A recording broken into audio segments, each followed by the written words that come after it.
Each year, the Royal Welsh Show is used as a platform to announce a string of agricultural news stories, and 2009 was no exception.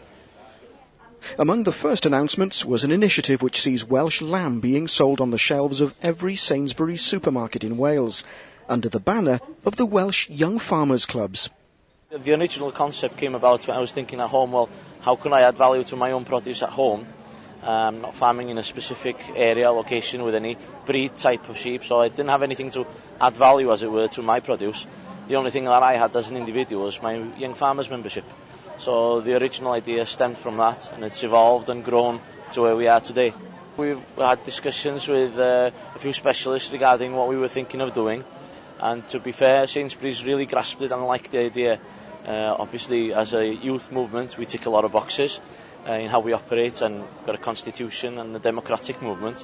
So it's appealing that we can provide things for a supermarket like that that's forward-looking into the future and looking at their supply chain for 10, 15 years' time as well.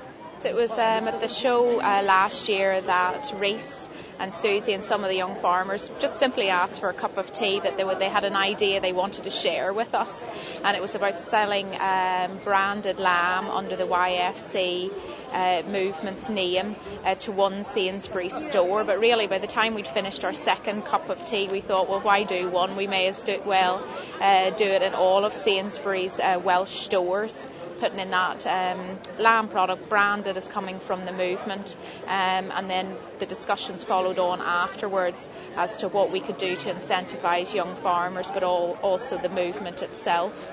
I think it's credit to the Welsh Young Farmers movement here in Wales that they've been able to show such innovation and felt that they had the quality and the credibility to be able to deliver it. So I suppose it's a unique example, but a fantastic one of how young people can innovate and approach and feel that Sainsbury's was approachable to talk to us about it. So yes, unique, but I think not just one example.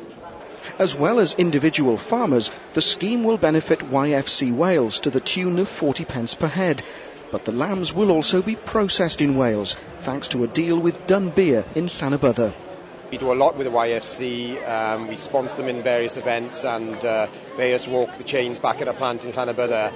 And it took very little persuasion, actually. We saw it as an excellent opportunity. The YFC, probably the most renowned movement, young people's movement in Europe.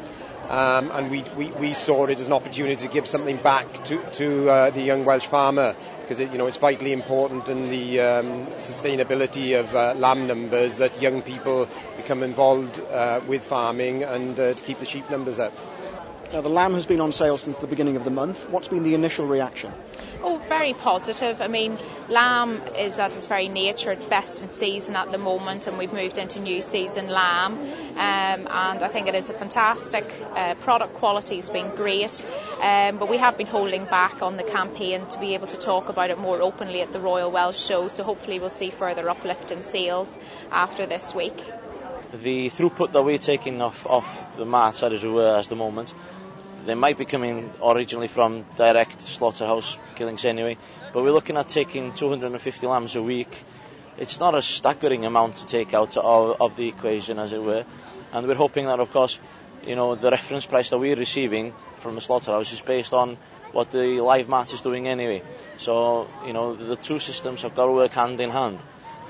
This is not meant to compete against it, but this was the only means that we had of gaining a development programme for our members, which gives them marketing, collaboration and working in conjunction with some big bodies at a young age as well, and giving the premium back as well. If there was a way of doing it with the live mats, I'm sure we'd be looking at doing something in the future as well. So, don't close that chapter yet.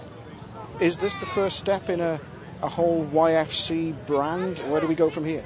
It's something that we are looking at board of management quite thoroughly at, is how we use our logo, how we market it. We've been very reliant on sponsorship in the past, and I think that's, in the current economic climate, something that we have to look at realistically to make sure that we are financially viable and providing our members with services to the future. So Wales YFC PLC, who knows?